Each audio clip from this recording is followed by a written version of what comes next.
Hello students, this is Dr. Mamta Sharma from Department of Zoology, Rajrishi Government College, Alwar.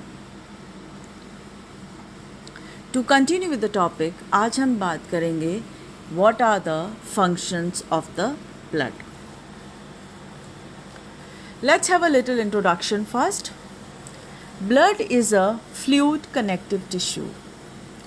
It is also known as the fluid of life as it carries oxygen from lungs to all the body parts and carbon dioxide from all body parts back to the lungs. It is also known as fluid of growth as it carries nutritive substances from the digestive system and hormones from the endocrine glands to all the tissues. इसको fluid of life इसलिए कहा जाता है क्योंकि जब हम सांस लेते हैं तो ऑक्सीजन हमारे लंग्स में से डिफरेंट बॉडी पार्ट्स को सप्लाई होती है ब्लड के द्वारा, और जब वो वहाँ पे यूज़ होती है तो एक बाय प्रोडक्ट बनता है कार्बन डाइऑक्साइड। उस कार्बन डाइऑक्साइड को वापस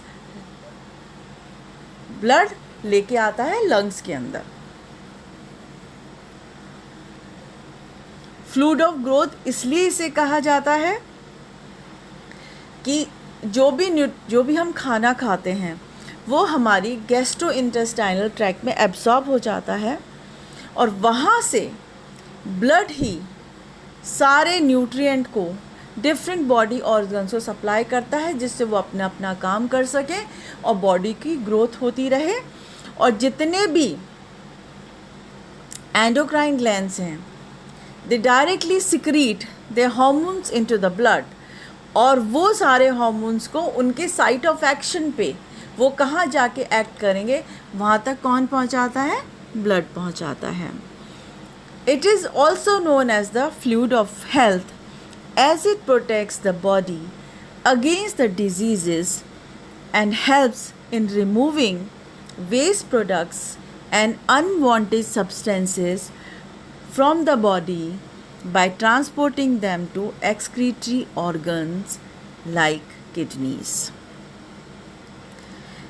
ब्लड को फ्लूइड ऑफ हेल्थ भी कहा जाता है क्योंकि ये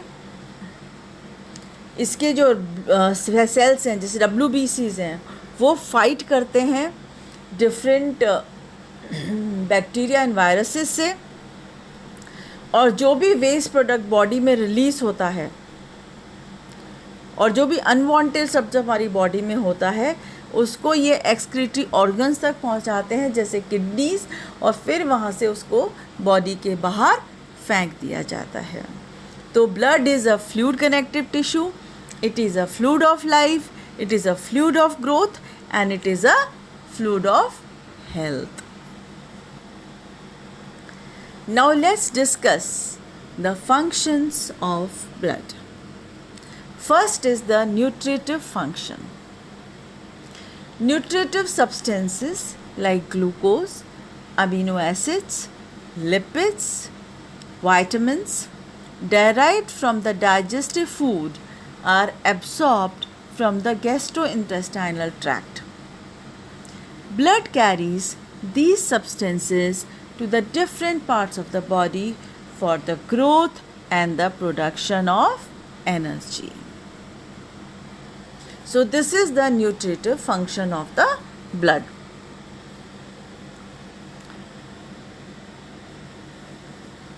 Now respiratory function. Blood is responsible for the transport of respiratory gases. Respiratory gases क्या क्या है? Oxygen and carbon dioxide. It carries oxygen from the alveoli of the lungs to different tissues and carbon dioxide from tissues to alveoli. Now excretory function. Waste products formed in the tissues during various metabolic activities are removed by blood and carried to the excretory organs like kidneys, skin, liver, etc. for the excretion.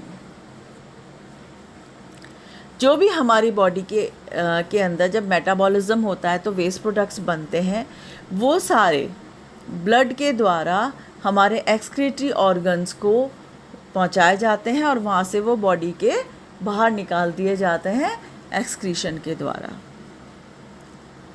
Transport of hormones and enzymes. Hormones which are secreted by ductless glands, which are endocrine glands of the body, are directly released into the blood and transported to their target organs or the tissues. Blood also transport enzymes.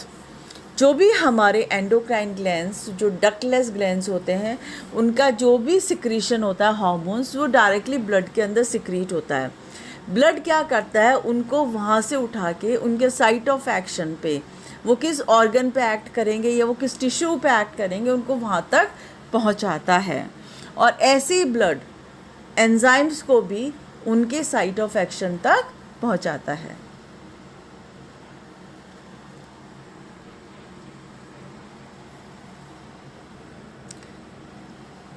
Regulation of water balance.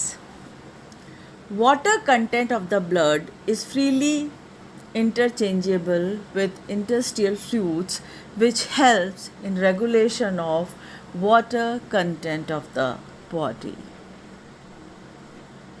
This is a very important function of the blood कि ये body के water balance को regulate करता है, क्योंकि इसका और interstitial foods का जो वाटर है वो एक दूसरे के साथ बिना किसी प्रॉब्लम के चेंज हो जाता है, इंटरचेंज होता रहता है. Regulation of acid base balance.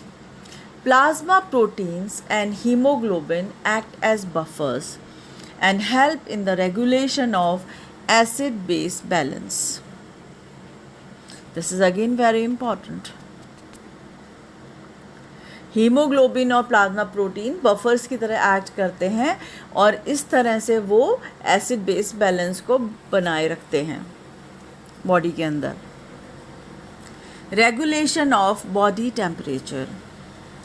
Because of the high specific heat of the blood, it is responsible for the maintenance of the thermoregulatory mechanism in the body.